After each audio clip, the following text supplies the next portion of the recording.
What up guys, Alex here, GuitarForce.com. So as you can see today we're going to take a look at Cold Shot by Stevie Ray Vaughan. And this was requested and supported by Gary, so huge thanks goes out to him for the support. And in this lesson we're going to take a look at the rhythm guitar parts of the song. The full complete lesson is available at GuitarForce.com. The link is going to be in the description box down below. Also, I'm going to post the tabs and the backing track to my Patreon page, so if you would like to join the page, you'll get that and also other things as well. Lastly, I just want to make a quick announcement that I'm working currently on a course which is on Stevie Ray Vaughan's style of playing, just like I did with Jimi Hendrix's style of playing, which is called Get Experienced. In the same style is going to be that course, so if you're interested, check it out. It's not available yet, but it will be in the near future, so you can check out GuitarForce.com for more details when it's going to come out. And I will also make a short video introducing the course, so stay tuned. And back to the lesson, we're going to be in half step down tuning on all the strings. And for the sound I was using the VST plugin Guitar Rig. I'm going to show you the picture of the preset that I was using for this lesson. And while you're checking it out, I'm going to play you my low E string so you can tune up and play along with this lesson.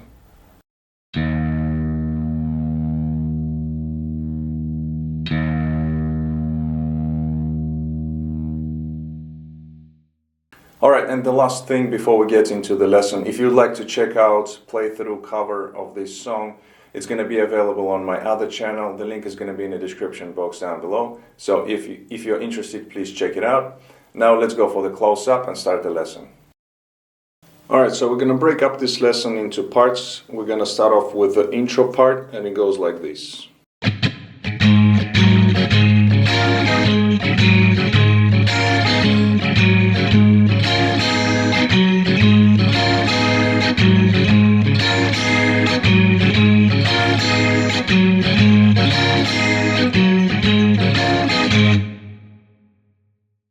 Alright, so this was played with an effect. I was just going to show you how it sounds like with an effect, which is the rotating speaker that Stevie Ray used.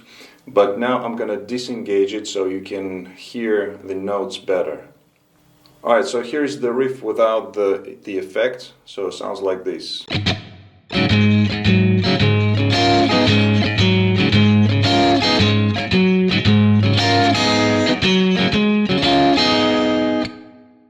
Alright, so let's start by breaking down the main riff of the song. So this one, which is based on the A minor or A minor 7, and we're going to break it up into different parts. So first of all, we're going to look at the right hand. So the right hand, what it's doing is we have a shuffle rhythm going on here. So in other words, the eighth notes we play are not equal to each other, but the first one is longer, the second is shorter.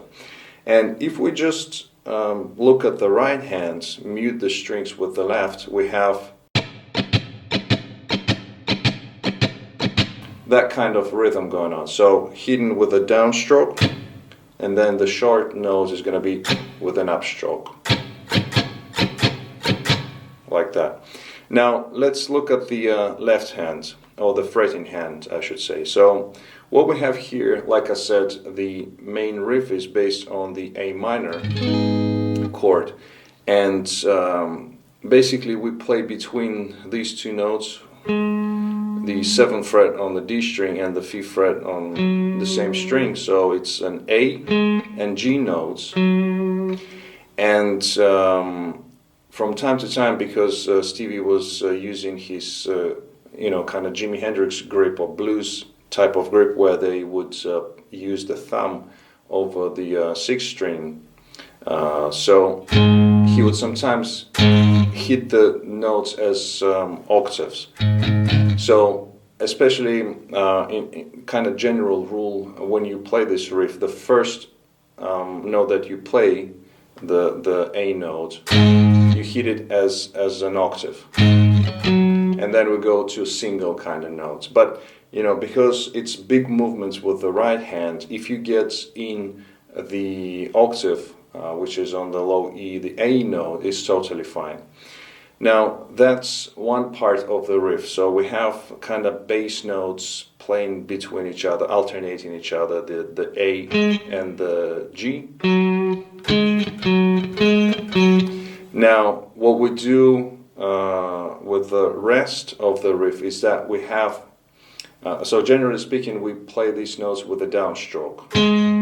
And then on the way up with the short notes, the second short note, we have open strings. So we hit, doesn't really matter which strings you are hitting, could be second, third, fourth, the first, second, third, doesn't really matter. But you have to get these open strings in there as well. And it's done with an upstroke, so it's a short note of the second eighth note in the shuffle rhythm. So now when you combine both things together, you get this riff.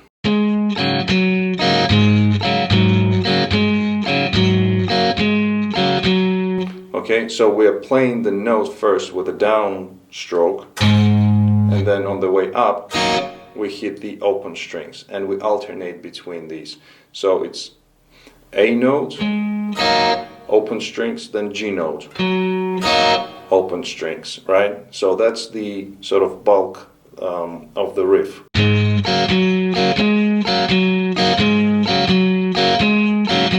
And you might, if you're new to this kind of riff playing, you can try it like that, just between these two notes with an open strings. Now the riff itself, in the end of it, we add these two sort of triads, which are on the 7th fret of the first three strings, and then we go to the 5th fret. And again, because we're using the shuffle, the first triad is gonna sound a little bit longer, and this one is on the upstroke, it's gonna be shorter. So when I put all of the things together, slowly it's gonna go like this.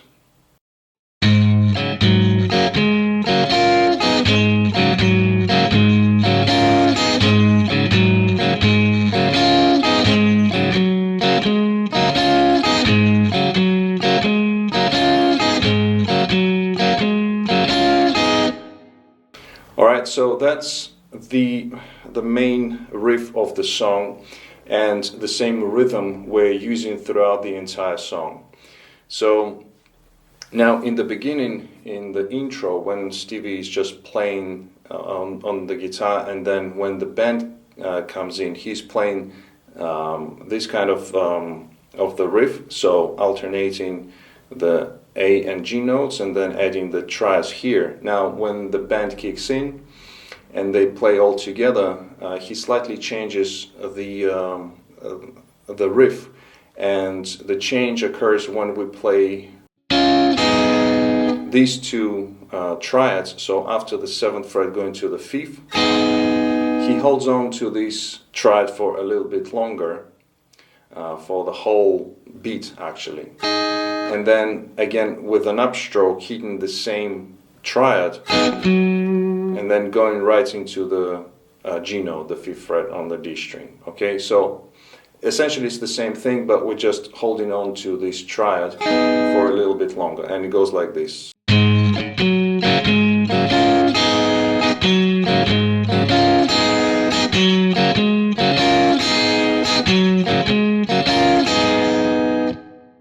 Alright, so that's the only difference there, and he uses these alternative sort of version of the riff throughout the song, especially in between the sections. So just Listen carefully and you'll be able to spot when he's playing it that way. Alright, so the next section is the verse, and during the verse we're basically playing the same thing, but it's a little bit quieter, so you might want to mute a little bit the notes, just make it a little bit quieter. And also, instead of playing open strings with an upstroke, he's playing muted strings there. So muting with the fretting hand, the left hand if you're righty. So exactly the same thing, but just slightly lower in volume, and instead of open strings, we play muted strings.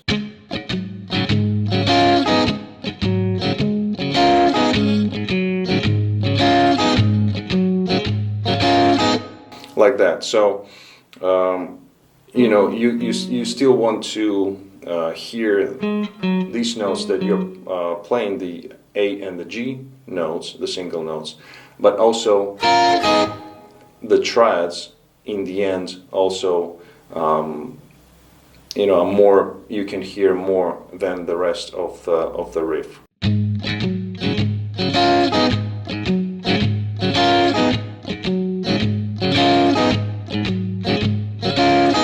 So I'm lightly palm muting the strings, so the sound is a little bit quieter, but then I open up on the triads. And again, you can use the octave or just the single notes.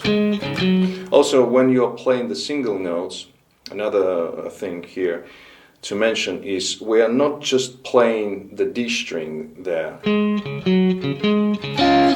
It's, because it's the kind of big motion of the right hand or the picking hand. So we're muting the other strings, but we're hitting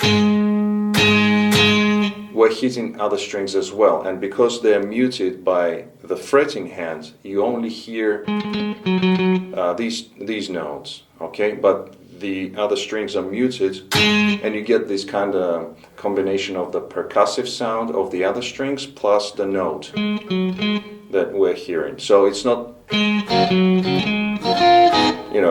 like I said, it's a big motion, so you have to be able to mute the other strings when you are playing these two as well. Alright, so during the verse, like I said, we're playing on this riff, and then in the end we have a stop, and we hit it just as a minor chord, or this triad again on the 5th fret of the higher strings. We have a stop, and then what we do, we transition to the D.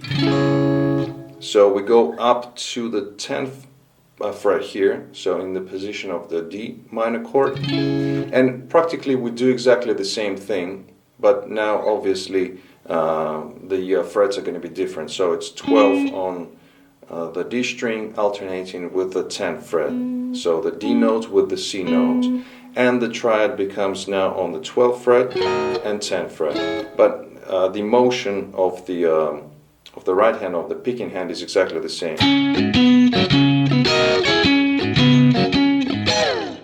The only difference here is the first time we played like that using these two triads, and then second time he's using higher fret, somewhere 17th, 19th, doesn't really matter. Just hit it and slide out like that, right?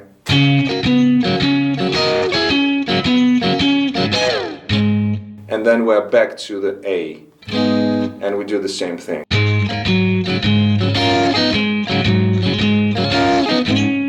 Back to the D for the second time.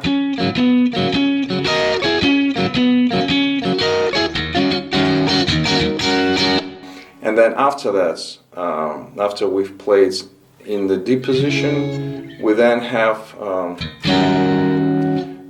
this chord, which is the sort of Jimi Hendrix's chord, the dominant 7 sharp 9, and we play it in a particular rhythm, but also Stevie is including the high E string, so it's like essentially a dominant 9 chord, but then you add this minor third here, or sharp 9.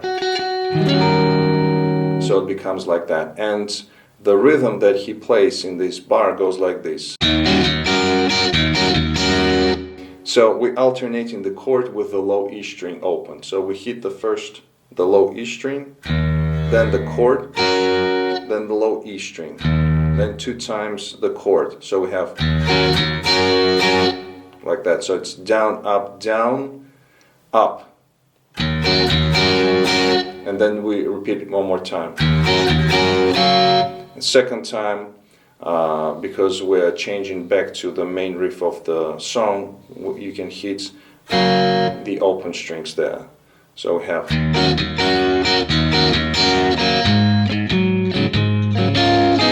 Okay, so one more time. And we're back to the A and going into this alternate version of the riff where we have.